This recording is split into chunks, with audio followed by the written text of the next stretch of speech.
Hello guys, welcome to LTX classes. Myself Prasad. ఇవాళ మనం discuss చేసుకోబోయే topic Montreal protocol and the Kigali amendment to Montreal protocol. Latest గా మీరు observe చేస్తే ఒక 2 days నుంచి మనకి ఈ మోంట్రియల్ ప్రోటోకాల్ అనేది న్యూస్ లో ఉందండి. ఓకే, అయితే దీనికి సంబంధించిన అన్ని కాన్సెప్ట్స్ కూడా మనం డీటెయిల్డ్ గా డిస్కస్ చేసుకుందాం. ఓకే, అయితే ఇవాళ మనం డిస్కస్ చేయబోయే టాపిక్స్ ఏంటి అంటే, వాట్ ఈస్ ద కాంటెక్స్ట్, అసలు ఎందుకు ఇది న్యూస్ లోకి వచ్చింది, ఓకే, అలాగే ఇది దేనికి సంబంధించింది అంటే వెంటనే ఎవరికైనా తెలుసు ఇది ఓజోన్ లేయర్ కి సంబంధించింది అనే విషయం తెలుసండి. ఓకే, అందుకని మనం వాట్ ఈజ్ ఓజోన్, అలాగే ఓజోన్ యొక్క డిప్లీషన్ అంటే ఏంటి, ఓకే, అదే విధంగా ఓజోన్ డిప్లీట్ అవ్వకుండా ఉండడానికి గవర్నమెంట్స్, ఓకేనా, ఇంటర్నేషనల్ లెవెల్లో గవర్నమెంట్స్ తీసుకున్న నిర్ణయాలు ఏంటి, డెసిషన్స్ ఏంటి అనే వాటిని మనం ఒకసారి చూద్దాం. ఓకే, అట్ ఫస్ట్ కాంటెక్స్ట్, అసలు ఇది ఎందుకు న్యూస్ లోకి వచ్చింది అంటే, union cabinet agreed to ratify the Kigali amendment to the Montreal protocol. అంటే సెంట్రల్ క్యాబినెట్ ఏదైతే ఉందో ఆ క్యాబినెట్ ఏం చేసింది అంటే, రీసెంట్ గా ఈ కిగాలి అమెండ్మెంట్ అనే ఒక అమెండ్మెంట్ ని, దేనికి సంబంధించిన అమెండ్మెంట్ అంటే ఇది మోంట్రియల్ ప్రోటోకాల్ కి సంబంధించిన అమెండ్మెంట్, అది దానిని రేటిఫై చేయడానికి యూనియన్ క్యాబినెట్ అగ్రీ అయిందనమాట. అయితే ఇక్కడ మీకు డౌట్ రావాలి, ఏంటి అంటే వాట్ ఈజ్ రాటిఫికేషన్ అనే వర్డ్ తెలియాలండి ముందు. రాటిఫికేషన్ అంటే ఏంటి అంటే, ఈ మోంట్రియల్ ప్రోటోకాల్ ఇవన్నీ కూడా ఇంటర్నేషనల్ లో జరిగే ట్రీటీలు అండి. అయితే ఈ ఇంటర్నేషనల్ లెవెల్లో జరిగే ట్రీటీస్ ని ఇండియా నుంచి ప్రైమ్ మినిస్టర్, ప్రెసిడెంట్ వెళ్ళి సైన్ చేస్తారా? లేదు. ఎవరు అంటే ఇండియా తరపున ఉండే ఒక ప్రతినిధి, గవర్నమెంట్ తరపున ఉండే ఒక ప్రతినిధి ఆ అగ్రిమెంట్ ని అక్కడ సైన్ చేసి వస్తారు. ఓకే, అయితే అక్కడ సైన్ చేసిన అగ్రిమెంట్ ని ఇక్కడ గవర్నమెంట్ అప్రూవ్ చేయాలి. ఓకే, మనకి ఇక్కడ గవర్నమెంట్ అంటే ఎవరో కాదండి, ఇక్కడ గవర్నమెంట్ అంటే అర్థం ఏంటంటే nothing but the chief executive. Central లో మనకి ఎగ్జిక్యూటివ్ ఎవరు? Central cabinet. Okay, central cabinet దాన్ని అప్రూవ్ చేస్తుంది. అప్రూవ్ చేసినంత మాత్రం సెంట్రల్ క్యాబినెట్ చేతుల్లో కంప్లీట్ గా లేదండి, దీన్ని ప్రెసిడెంట్ సైన్ చేస్తారనమాట. ఓకే, అంటే కౌన్సిల్ ఆఫ్ మినిస్టర్స్ ప్రెసిడెంట్ కి అడ్వైజ్ చేస్తుంది దీన్ని సైన్ చేయమని చెప్పి. అప్పుడు దీన్ని సైన్ చేస్తే మనకి కిగాలి అమెండ్మెంట్ ని రాటిఫై చేసిన కంట్రీగా ఇండియా తయారవుతుందండి. ఓకే, అంటే సైన్ చేయడం, రాటిఫై చేయడం ఒకటి కాదండి. సైన్ చేసినంత మాత్రాన అది ఇండియాలో అమలవుద్ది అని రూల్ ఏమీ లేదు, అది ఫస్ట్ గుర్తుపెట్టుకోండి. ఓకే, నెక్స్ట్ ఫస్ట్ మనం కిగాలి అమెండ్మెంట్ గురించి అయినా లేకపోతే ఓజోన్ గురించి అంటే మోంట్రియల్ ప్రోటోకాల్ గురించి తెలియాలంటే ఫస్ట్ ఓజోన్ అంటే ఏంటో తెలియాలి కదా. ఓకే, ఓజోన్ అంటే మీకు తెలుసు, ఓజోన్ అంటే O3 అంటే ఇది ఒక గ్యాస్ అండి. ఓకే, ఈ గ్యాస్ మనం అందరం అనుకుంటాం చిన్నప్పటి నుంచి, ఏంటి అంటే ఈ గ్యాస్ మనకి చాలా మంచిది, మనకి ఎటువంటి హాని చెయ్యదేమో అనుకుంటాం. But remember one thing, ozone కి ఒకవైపు పాజిటివ్ ఇంపాక్ట్స్ ఉన్నాయి, అదే విధంగా నెగిటివ్ ఇంపాక్ట్స్ కూడా ఉంటాయి. ఓకే, ఎందుకంటే పాజిటివ్ ఇంపాక్ట్స్ ఏంటి అంటే, ఇది స్ట్రాటోస్ఫియర్ లో ఉన్నంత వరకు, ఎందుకంటే it is a layer present in the stratosphere, atmosphere లోని స్ట్రాటోస్ఫియర్ లో ఉంటుంది. ఓకే, అది స్ట్రాటోస్ఫియర్ లో ఉన్నంత వరకు మాత్రమే అది మనకి మంచిదండి. ఒకవేళ అది ట్రోపోస్ఫియర్ లోకి ఎంటర్ అయింది అనుకోండి, అది మనకి అవసరం లేదు. అది అసలు చెప్పాలంటే it will cause some diseases in the human beings. Okay, మానవుల్లో చాలా రోగాలను అది కలుగు చేస్తుంది. అందుకే చెప్తారు ట్రోపోస్ఫియరిక్ ఓజోన్ ఈజ్ నాట్ డిజైరబుల్, అంటే స్ట్రాటోస్ఫియర్ లో ఉన్నంత వరకే అది మంచిది, ఎందుకంటే ఇది ఒక టాక్సిక్ గ్యాస్ అండి. Ozone is a toxic gas. Okay, అయితే మీకు ఇక్కడ అర్థమయ్యే ఉంటుంది ఓజోన్ O3 ఫార్ములా బట్టి ఏం అర్థమైంది. O3 అంటే అందులో 3 ఆక్సిజన్ అణువులు అనేవి ఉంటాయండి. ఓకే, అయితే ఈ ఓజోన్ వల్ల మనకి ఉపయోగం ఏంటి అంటే, మీకు తెలిసే ఉంటుంది ఫ్రమ్ సన్ నుంచి మనకి 3 రకాల రేస్ వస్తాయండి. ఓకే, సన్ నుంచి మనకి 3 రకాల రేస్ వస్తాయి. అవి ఏంటి అంటే, 1 visible light, 2 infrared race, and the third one is ultra violet rays. Okay, visible light అంటే మనకి చూడడానికి ఉపయోగపడుద్ది. ఇన్ఫ్రారెడ్ రేస్ ఇవి సూర్యుడి నుంచి ఎనర్జీని క్యారీ చేసి భూమి మీదకి తీసుకొస్తాయి. అండ్ అల్ట్రా వైలెట్ రేస్ ఇవి కూడా ఎనర్జీని తీసుకొస్తాయి, కానీ ఇందులోనే కొంత ప్రాబ్లం ఉందన్నమాట. ఎందుకంటే అల్ట్రా వైలెట్ లో 3 రకాలు ఉంటాయండి. Ultraviolet A, ultraviolet B and ultraviolet C. ఈ మూడింట్లో కూడా ఏ అనేది మనకి హానికరం కాదండి. ఏ మనకి తగిలినా కూడా ఏమి జరగదు. బట్ ఒకవేళ B and C, ultraviolet B and ultraviolet C rays కానీ మనకి తగిలితే, ఒకవేళ మన స్కిన్ మీద అవి పడితే అప్పుడు ఏమవుద్ది అంటే మనకి సన్ బర్న్స్ జరిగే ఛాన్స్ ఉంటుంది. అలాగే కెటరాక్ట్స్, కళ్ళకి సంబంధించి ప్రాబ్లమ్స్ వచ్చే ఛాన్సెస్ ఉంటాయి. అలాగే ఇమ్యూనిటీ తగ్గిపోయే ఛాన్సెస్ ఉంటాయి, ఇమ్యూనిటీ డెఫిషియన్సీ డిసార్డర్స్. అదే విధంగా it can lead to skin cancers కూడా వచ్చే ఛాన్స్ ఉంటుందండి. అదే విధంగా ఇంకొక పాయింట్ ఇక్కడ మెన్షన్ చేయలేదు, అదేంటి అంటే it can alter the food chain also. ఇది ఫుడ్ చైన్ ని కూడా ఆల్టర్ చేయగలదు. ఏంటండి? Ultraviolet rays. అటువంటి అల్ట్రావైలెట్ రేస్ ని భూమి మీదకి రాకుండా అట్మాస్ఫియర్ లోనే ఓజోన్ లేయర్ ఏం చేస్తుందంటే వాటిని అబ్జార్బ్ చేసుకోవడం కానీ లేదా రిఫ్లెక్ట్ చేయడం ద్వారా మన భూమి మీదకి UV B and C rays ని భూమి మీదకి రాకుండా కాపాడుతుందండి. అది మనకి ఓజోన్ యొక్క అవసరం ఫస్ట్. ఓకే, అయితే రీసెంట్ టైంలో మనం ఎక్కువగా ఉంటున్న పదం ఏంటంటే depletion of ozone layer. Depletion of ozone layer అంటే ఓజోన్ లేయర్ కరిగిపోతుంది అని చెప్తున్నారు. ఓకే, అంతకంటే ముందు మీకు ఇక్కడ ఒక ఈక్వేషన్ చూపిస్తాను చూడండి. ఓజోన్ ఎలా ప్రొడ్యూస్ అవుద్ది, అదే విధంగా ఓజోన్ ఎలా డిప్లీట్ అవుద్ది. ఓజోన్ ఎలా ప్రొడ్యూస్ అవుద్ది, అదే విధంగా ఓజోన్ ఎలా డిప్లీట్ అవుద్ది. ఏం లేదండి, ఇక్కడ మీకు ఓజోన్ ప్రొడక్షన్ జరిగే రియాక్షన్ ఇచ్చారు కదా, దాన్ని మనం రివర్స్ చేసుకుంటే ఓజోన్ డిప్లీట్ అవుద్ది అనమాట. అంతే, ఏం లేదు. ఇక్కడ మీరు అబ్జర్వ్ చేసినట్టయితే ఒక ఆక్సిజన్ మాలిక్యూల్ ఉంది. ఒక ఆక్సిజన్ మాలిక్యూల్ కి యూవీ రేడియేషన్ తగలగానే ఏమవుద్ది, ఆ ఆక్సిజన్ మాలిక్యూల్ అనేది రెండు ఆక్సిజన్ ఆటమ్స్ గా విడిపోతుంది. ఇందులోని ఒక ఆక్సిజన్ ఆటం ఏం చేస్తుంది అంటే ఇంకొక O2తో వెళ్ళి బాండ్ ఏర్పరచడం వల్ల మనకి O3 అనేది ఏర్పడుతుందండి.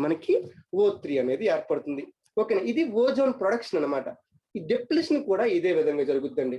ఇప్పుడు ఈ అల్ట్రావైలెట్ రేడియేషన్ తగలడం వలన ఆక్సిజన్ ఎలా అయితే రెండు ఆటమ్స్ గా విడిపోయిందో, ఒకవేళ మనకి ఈ O3కి కూడా అల్ట్రావైలెట్ రేడియేషన్ తగిలింది అనుకోండి, అప్పుడు ఏమవుద్ది అంటే ఈ O3 కాస్త O2 అంటే ఆక్సిజన్ మరియు ఒక ఆక్సిజన్ ఇండివిజువల్ ఆటమ్ గా విడిపోయిద్ది అనమాట.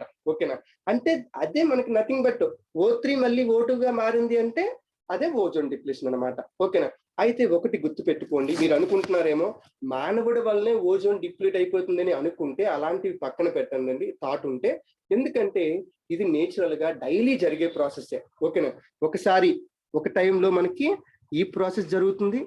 ఓకే, ఇంకొక టైంలో ఓకేనా, అంటే ఇంకొక టైంలో మనకి ఈ ప్రాసెస్ అంటే ఇటువైపు నుంచి రివర్సిబుల్ రియాక్షన్ కూడా జరుగుతుందన్నమాట. అంటే ఈ రియాక్షన్స్ రెండు ఎప్పుడూ జరుగుతూనే ఉంటాయి. నథింగ్ బట్ అంటే ఇక్కడ ఇది ఒక సైక్లిక్ రియాక్షన్ అనమాట. ఆక్సిజన్ నుంచి ఓజోన్ నుంచి ఆక్సిజన్, ఇలా సైక్లిక్ గా జరుగుతూ ఉంటది. ఓకేనా, కానీ అక్కడ ప్రాబ్లం ఎక్కడొచ్చింది అంటే మానవుడు తన కంఫర్ట్స్ కోసం ఉపయోగించే ఒక ప్రొడక్ట్ ఉందండి. ఒక ప్రొడక్ట్ ఏంటది?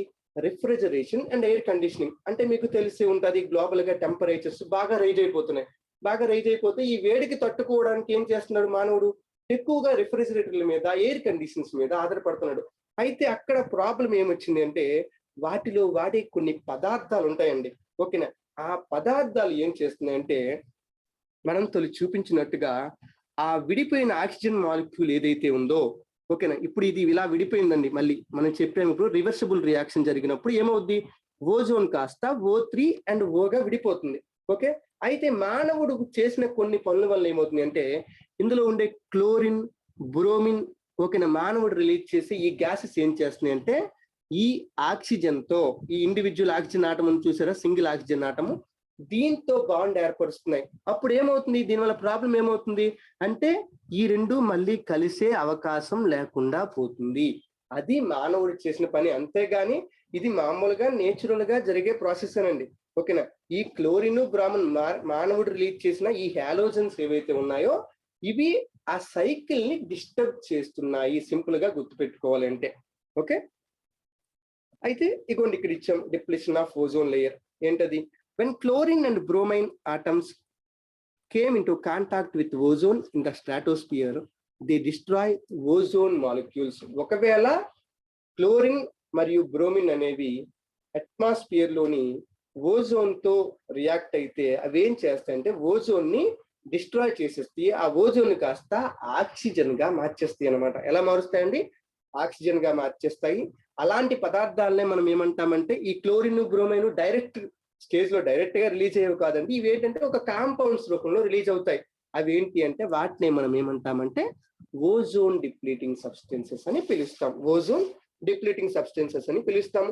వీటిలో చాలా రకాలు ఉంటాయండి.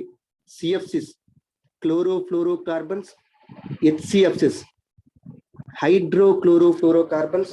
ఓకే, అలాగే number of individual items CCl4, CCl4, CH3Cl,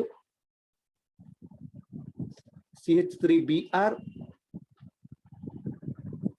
CH3, CCl3. Okay, these all are considered as the ozone depleting substances. CCl4 అంటే carbon tetrachloride, CH3Cl methyl chloride, CH3Br methyl bromide, CH3 CCl3 methyl chloroform. Okay, these all are considered as ozone depleting substances. So ఏదైతే ozone break అయిపోతుందని చెప్పామో వాటిని కలుగు చేసే పదార్థాలు ఏవి అంటే ఇవే అండి. ఇవి మనకి ఎక్కువగా ఎక్కడ రిలీజ్ అవుతాయంటే రెఫ్రిజరేషన్ ప్రాసెస్ లో ఎక్కువగా దీన్ని ఉపయోగిస్తారండి. రెఫ్రిజరేషన్ ప్రాసెస్ లో ఎక్కువగా ఉపయోగిస్తారు. అలాగే తక్కువ అమౌంట్స్ లో వేరే దగ్గర కూడా ఉపయోగిస్తారు అన్నమాట. ఓకేనా? అందువల్ల ఏమైంది, ఈ పదార్థాలు ఎక్కువగా ఉపయోగించడం వల్ల బై ద టైం ఓజోను చాలా వరకు బ్రేక్ అయిపోయింది అనమాట. డిప్లీట్ అయిపోయిందంటే బ్రేక్ అయిపోయింది అనమాట. అంటే ఏంటి, అక్కడ ఇంకా ఓజోన్ లేదు. ఓకేనా? ఎక్కడ? స్ట్రాటోస్ఫియర్ లో. అది మనకి ఎక్కువగా ఎప్పుడు తెలిసింది ఇలా జరుగుతుంది అని చెప్పి సైంటిస్టులకి ఎప్పుడు తెలిసింది అంటే 1970s లో తెలిసిందండి. ఎప్పుడండి? 1970s లో తెలిసిందండి. ఓకేనా? 1970s లో ఇలా ఒక పని జరుగుతుంది, ఓజోన్ లేయర్ డిప్లీట్ అయిపోతుంది అని చెప్పి తెలిసింది. అప్పటి నుంచి ప్రతి గవర్నమెంట్ కూడా ఏం చేద్దాము అని చెప్పి ఆలోచిస్తూ ఉన్నాయి. ఓకేనా? మీరు ఇక్కడ అబ్జర్వ్ చేస్తే మీకు అంటార్క్టికా ఖండం మీద ఏర్పడిన ఓజోన్ హోల్ అనేది ఎప్పుడు ఎలా ఉండేదని ఒక టైం స్కేల్ చూపిస్తున్నారు చూడండి మీరు. కాబట్టి 1979 లో ఎంత చిన్నగా ఉండేది చూడండి ఒకసారి ఓజోన్ హోల్. అక్కడ స్టార్ట్ అయింది మనకి. ఓకేనా? అది కాస్త ఈ టైం ఇలా వచ్చేటప్పటికి ఇలా రోజులు గడిచే కొద్దీ, సంవత్సరాలు గడిచే కొద్దీ ఎంత పెద్దగా మారిపోయింది. But by the efforts of ఓకేనా వరల్డ్ లీడర్స్ చేసిన ఎఫర్ట్స్ వల్ల 2019 లో మీరు అబ్జర్వ్ చేస్తే మళ్ళీ ఓజోన్ హోల్ యొక్క సైజ్ అనేది తగ్గింది. మీరు క్లియర్ గా దీన్ని ఇక్కడ అబ్జర్వ్ చేయొచ్చండి. అంటే దీనికోసం ప్రపంచ దేశాలన్నీ కష్టపడ్డాయి. ఓకేనా? They have achieved some what target. ఎంత టార్గెట్ పెట్టుకున్నారో వాళ్ళు పెట్టుకున్న టార్గెట్ ని వాళ్ళు అచీవ్ అయ్యారు. కాబట్టి మనకి ఇక్కడ అంటార్క్టికా మీద ఓజోన్ హోల్ అనేది తగ్గడం మొదలైంది, స్వింక్ అవ్వడం మొదలైంది. అంటే ఏంటి, అక్కడ మళ్ళీ ఓజోన్ కొత్తగా ఏర్పడుతుంది అని అర్థం. ఓజోన్ హోల్ తగ్గడం మొదలైంది అంటే అర్థం ఏంటి అంటే అక్కడ మళ్ళీ కొత్తగా ఓజోన్ ఏర్పడుతుంది, ఓజోన్ ప్రొడక్షన్ జరుగుతుంది అన్నమాట. ఓకేనా? అయితే ఈ ఓజోన్ ని కాపాడడానికి వరల్డ్ లెవెల్లో 1970s నుంచి కూడా ఒక ఆలోచన వచ్చిందండి. ఎలా అయినా ఓజోన్ ని కాపాడాలి, ఓజోన్ లేకపోతే ఏం జరుగుద్ది, అల్ట్రావైలెట్ రేస్ భూమి మీదకి వస్తాయి. భూమి మీదకి వచ్చేయంటే మనం తోలు చెప్పుకున్నాం, ఆ సన్ బర్న్స్ కానీ, క్యాన్సర్ కానీ, కెటరాక్ట్స్ కానీ ఇవన్నీ జరిగే ఛాన్సెస్ ఉంటాయి. ఇవి ఖచ్చితంగా మానవాళికి ఒక పెనుముప్పుగా ఏర్పడే అవకాశం ఉంది. అందుకని ఏం చేయాలి, ఓజోన్ లేయర్ ని ఎలా అయినా కాపాడాలి. అందుకోసం వరల్డ్ గవర్నమెంట్స్ తీసుకున్న ఫస్ట్ స్టెప్ ఏంటి అంటే Vienna convention for the protection of ozone layer. Okay, Austria రాజధాని వియన్నాలో ఓకే ఓజోన్ లేయర్ ని కాపాడడానికి ఒక ఒప్పందాన్ని చేసుకున్నారండి. ఓకే, అంటే ఒక ఫ్రేమ్ వర్క్ ని తయారు చేశారనమాట. ఫస్ట్ టైం 1985 లో ఫస్ట్ టైం ఒక ఫ్రేమ్ వర్క్ ని తయారు చేశారు. అయితే గుర్తు పెట్టుకోండి, వీళ్ళు జస్ట్ ఒక ఫ్రేమ్ వర్క్ ని మాత్రమే తయారు చేశారు 1985 లో. ఎక్కడేమి ఇందులో పెట్టిన వాళ్ళు చెప్పిన పాయింట్స్ ఏవి కూడా ఏ గవర్నమెంట్ మీద కూడా బైండింగ్ కాదండి. బైండింగ్ కాదు అంటే వాళ్ళు దాన్ని ఖచ్చితంగా అమలు చేయాల్సిన అవసరం అయితే లేదు. ఓకేనా? అందుకని మనకి ఏం కావాలి, ఇక్కడ కన్వెన్షన్ సరిపోదు. కన్వెన్షన్ కాకుండా ఖచ్చితంగా కొన్ని రూల్స్ పెట్టాలి. ప్రతి కంట్రీకి కొన్ని లిమిట్స్ పెట్టాలి. అలా లిమిట్స్ పెట్టాలి అంటే దానికోసం మనకి ఒక ప్రోటోకాల్ తీసుకొచ్చారండి. కెనడాలోని మోంట్రియాల్ అనే ప్రాంతంలో వియన్నా కన్వెన్షన్ జరిగిన 2 years తర్వాత 1987లో ఒక ప్రోటోకాల్ ని వరల్డ్ కంట్రీస్ అన్ని కూడా సైన్ చేసేయండి. అది ఏంటి అంటే Montreal protocol on substances that deplete ozone layer. అంటే ఓజోన్ లేయర్ ని డిప్లీట్ చేసే సబ్స్టెన్సెస్ ఏవైతే ఉన్నాయో వాటి మీద ఒక ప్రోటోకాల్ ని తయారు చేసిరండి. అంటే ప్రోటోకాల్ అంటే ఇది ఖచ్చితంగా ప్రతి కంట్రీ కూడా ఫాలో అవ్వాల్సి ఉంటుంది. ఓకేనా? అయితే ఇది 1989లో అమల్లోకి వచ్చిందండి, అంటే ఫోర్స్ లోకి వచ్చింది. ఎందుకంటే కొన్ని minimum number of countries ratify చేస్తేనే అది ఎఫెక్టివ్ లోకి వస్తుంది మరి, గుర్తుపెట్టుకోండి. ఓకేనా? ఎందుకంటే సైన్ చేశారు, అందరూ సైన్ చేశారు, కానీ దాన్ని కొంతమంది రాటిఫై చేయాలి. కొన్ని దేశాలు రాటిఫై చేస్తే అప్పుడు అది మనకి వర్కింగ్ లోకి వస్తుంది అనమాట. ఆ విధంగా అది 1989లో వర్కింగ్ లోకి వచ్చిందన్నమాట. 1989లో వర్కింగ్ లోకి వచ్చిందనమాట. దీని ప్రకారం ఏంటంటే డెవలపింగ్ కంట్రీస్ అందరికీ కూడా కొన్ని రెస్పాన్సిబిలిటీస్ ఇచ్చారు. దేనికోసం అంటే to phase out the chemicals that deplete ozone layer.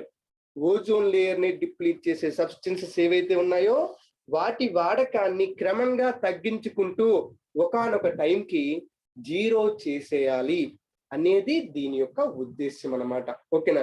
అయితే ఈ మోంట్రియాల్ ప్రోటోకాల్లో ఒక సజెషన్ ఉందండి. ఏంటి? ఓజోన్ డిప్లీట్ అవ్వకుండా ఉండాలంటే మనం ఒక పని చెయ్యొచ్చు అని వాళ్ళే ఒక సజెస్ట్ చేశారు. ఏంటి అంటే ఈ సిఎఫ్సిస్ అలాగే హెచ్సిఎఫ్సిస్, క్లోరోఫ్లోరోకార్బన్స్, హైడ్రోక్లోరోఫ్లోరోకార్బన్స్ ఏవైతే ఉన్నాయో వీటిని మనము హైడ్రోఫ్లోరోకార్బన్స్ తో రీప్లేస్ చేయొచ్చు. ఓకేనా? హైడ్రోఫ్లోరోకార్బన్స్ తో రీప్లేస్ చేయొచ్చు అనే ఒక ఐటమ్ ఉందన్నమాట. ఓకేనా? అంటే ఈ కంట్రీస్ ఏవైతే ఉన్నాయో డెవలప్డ్ కంట్రీస్ అవ్వచ్చు, డెవలపింగ్ కంట్రీస్ అవ్వచ్చు, ఏవైనా కూడా వాళ్ళు సిఎఫ్సిస్ హెచ్సిఎఫ్సిస్ ని వాడడం మానేసి హైడ్రోఫ్లోరోకార్బన్స్ ని వాడచ్చు. ఎందుకు ఇది పెట్టారు అంటే హైడ్రోఫ్లోరోకార్బన్ అనేది ఒక ఓజోన్ డిప్లీటింగ్ సబ్స్టెన్స్ కాదు. ఓకే? అంటే దాని వల్ల ఓజోన్ కి ఎటువంటి హాని కూడా లేదు. అందుకని ఈ రూల్ పెట్టారు. కాకపోతే అందులో ఉన్న ప్రాబ్లం ఏంటో వరల్డ్ లీడర్స్ కి తర్వాత అర్థమైంది. ఓకే, హెచ్ఎఫ్సిస్ ని ఎలా చేశారు, తర్వాత దాని వల్ల ఒక ప్రాబ్లం వచ్చింది. ఏంటి అంటే ఈ హెచ్ఎఫ్సి వాళ్ళు తీసుకొచ్చిన హెచ్ఎఫ్సి హైడ్రోఫ్లోరోకార్బన్ ఏదైతే ఉందో it is a green house gas. ఇది ఒక గ్రీన్ హౌస్ గ్యాస్ అండి. ఓకే, మనం ఒకదాన్ని కాపాడడానికి ఈ పథకాన్ని తీసుకొస్తే అంటే హైడ్రోఫ్లోరోకార్బన్స్ ని మనం ప్రవేశపెడితే అది కాస్త ఏం చేసింది, ఇంకో రకంగా ఇంపాక్ట్ చూపించింది. అంటే global warming, green house gas అనగానే ఏం గుర్తు రావాలి, గ్లోబల్ వార్మింగ్ మీద ఇది ఇంపాక్ట్ చూపించింది అనమాట. ఏది, హైడ్రోఫ్లోరోకార్బన్. ఇప్పుడు మళ్ళీ ప్రాబ్లం వచ్చింది. ఏంటి, హైడ్రోఫ్లోరోకార్బన్ పెరుగుతుంది, అందరూ హైడ్రోఫ్లోరోకార్బన్స్ వాడుతున్నారు. మళ్ళీ ప్రపంచం అంతా ఇది వాడడం వల్ల ఏమైంది, నియర్లీ 98%, ఓకే, 98.6% పాపులేషన్ అంటే వరల్డ్లో ఉన్న రిఫ్రిజిరేషన్ అంతా కూడా హైడ్రోఫ్లోరోకార్బన్స్ తో దొరుకుతుంది. ఓకేనా? కానీ ఇక్కడ జరిగిన ప్రాబ్లం ఏంటి, దాని వల్ల గ్లోబల్ వార్మింగ్ ఇంక్రీజ్ అయిపోతుంది. మనం వేరే టార్గెట్స్ పెట్టుకున్నాం, ఎక్కడ, క్యోటో ప్రోటోకాల్ లోను ప్యారిస్ అగ్రిమెంట్ లోను గ్లోబల్ టెంపరేచర్ ని తగ్గించాలి అని చెప్పి టార్గెట్స్ పెట్టుకున్నాం. మరి ఇదేం చేస్తుంది, మళ్ళీ గ్లోబల్ టెంపరేచర్ ని ఇంక్రీజ్ చేస్తుంది. అందుకని గవర్నమెంట్స్ మళ్ళీ ఏం చేసాయంటే మోంట్రియల్ ప్రోటోకాల్ ని అమెండ్ చేసాయి అన్నమాట. దానిలో ఇండియా కూడా ఒక ముఖ్యమైన పాత్ర పోషించిందండి. ఓకేనా? ఎలా అయితే ఏమి మనకి 2016లో రువాండా రాజధాని కిగాలిలో కిగాలి అమెండ్మెంట్ టు మోంట్రియాల్ ప్రోటోకాల్ అనే ఒక సవరణ అమెండ్మెంట్ ని చేశారండి. అంటే అందులో ఏం చేశారంటే, అరే బాబు, మనం ఇప్పుడు హైడ్రోఫ్లోరోకార్బన్స్ ని ఉపయోగిస్తున్నాం. ఎప్పటి నుంచి, మోంట్రియాల్ ప్రోటోకాల్ అమల్లోకి వచ్చినప్పటి నుంచి. ఓకే, అయితే ఇక్కడ కూడా మళ్ళీ ఒక ప్రాబ్లం ఉంది. ఇది ఒక గ్రీన్ హౌస్ గ్యాస్, ఇది మళ్ళీ గ్లోబల్ టెంపరేచర్ ని ఇంక్రీజ్ చేసే అవకాశం ఉంది. అందుకని మనం ఏం చేద్దామంటే ఈ హైడ్రోఫ్లోరోకార్బన్స్ ని కూడా యూజ్ చేయడం తగ్గించేద్దాము. దీనికి మళ్ళీ ఇంకొక సబ్స్టిట్యూట్ ని మనం చూసుకుందాము. ఎంత అంటే 2047 కల్లా ఎంత లేదన్నా మనము 80% హెచ్ఎఫ్సిస్ యూసేజ్ ని తగ్గించుకుందాము. ఒక 80% హెచ్ఎఫ్సి యూసేజ్ ని తగ్గించుకుందాము అని చెప్పి అప్పుడు 2016లో ప్రపంచ దేశాలన్నీ కూడా అగ్రి అయ్యాయంటండి. ఓకేనా. అయితే అగ్రి అయినంత అంటే సైన్ చేశారు, కానీ వాటిని చాలా కంట్రీస్ ఇంకా రాటిఫై చేయలేదు. రాటిఫికేషన్ అంటే చెప్పాం కదా, వాళ్ళ గవర్నమెంట్ యాక్సెప్ట్ చేయాలి, అక్కడ లోకల్ గవర్నమెంట్ వాటిని యాక్సెప్ట్ చేయాలి. అలాగే వాళ్ళ యొక్క లోకల్ చట్టాల్లో, యాక్ట్స్ లో ఇలాంటి పాయింట్స్ ని వాళ్ళు ఇన్కార్పొరేట్ చేయాలన్నమాట. అప్పుడు వాళ్ళు దాన్ని రాటిఫై చేసినట్టు. ఓకే, అందుకని చెప్పి ఇండియా ఉంది. ఇండియా కూడా చాలా కాలం నుంచి ఎదురు చూస్తుంది. అంటే ఇండియా కూడా ఒక మేజర్ ప్రొడ్యూసర్, ఎందుకంటే ఇండియాలో పాపులేషన్ ఎక్కువ కాబట్టి ఎయిర్ కండిషనింగ్, రిఫ్రిజరేషన్ ఖచ్చితంగా ఎక్కువగానే ఉంటది. అయితే ఇండియా కూడా ఒక మేజర్ ప్రొడ్యూసరే కాబట్టి ఇండియా కూడా వాటిని తగ్గించాల్సిన అవసరం ఎంతైనా ఉంది. ఓకేనా. అయితే ఇది 2016లో కిగాలి అమెండ్మెంట్ సైన్ చేశారు. అయితే ఇది అమల్లోకి వచ్చింది మాత్రము గుర్తుపెట్టుకోండి 2019లో అమల్లోకి వచ్చిందండి. ఎందుకంటే కొన్ని కంట్రీస్ రాటిఫై చేస్తేనే అది అమల్లోకి వస్తుందని మీకు ఆల్రెడీ చెప్పాము. ఓకే, అలా కొన్ని కంట్రీస్ రాటిఫై చేసిన తర్వాత 2019లో ఇది మనకి అమల్లోకి వచ్చింది. ఓకే, దీని టార్గెట్స్ ఏంటి అంటే నియర్లీ 80% ఇప్పుడున్న హైడ్రోఫ్లోరోకార్బన్స్ కన్జంప్షన్ ని 2047 కల్లా తగ్గించేయాలండి. ఓకే, అది దేనికి? మనలాంటి డెవలపింగ్ కంట్రీస్ కి, ఇండియా లాంటి కంట్రీస్ కి. ఓకేనా. కానీ యుఎస్ఏ లాంటి వాళ్ళకి కూడా ఇలాంటివి ఇచ్చామనుకోండి, అప్పుడు ఏమవుద్ది, మళ్ళీ ఎక్కడున్న పొల్యూషన్ అలాగే ఉండిపోయింది. అందుకని ఏం చేశారంటే డెవలప్డ్ కంట్రీస్ కి, ఓకేనా, అలాగే చైనా లాంటి కంట్రీస్ కి కొంచెం ముందుగానే ఆ గోల్ ఇచ్చారనమాట. ఓకేనా. ఇండియా లాంటి అండర్ డెవలప్డ్ డెవలపింగ్ కంట్రీస్ కి 2047 టార్గెట్ గా ఇస్తే, డెవలప్డ్ కంట్రీస్ కి ఏమో 2036 టార్గెట్ గా ఇచ్చారు. ఓకే, అలాగే చైనా లాంటి కంట్రీస్ కొన్నింటికేమో 2045 టార్గెట్ గా ఇచ్చారు. 2045 టార్గెట్ గా ఇచ్చారు.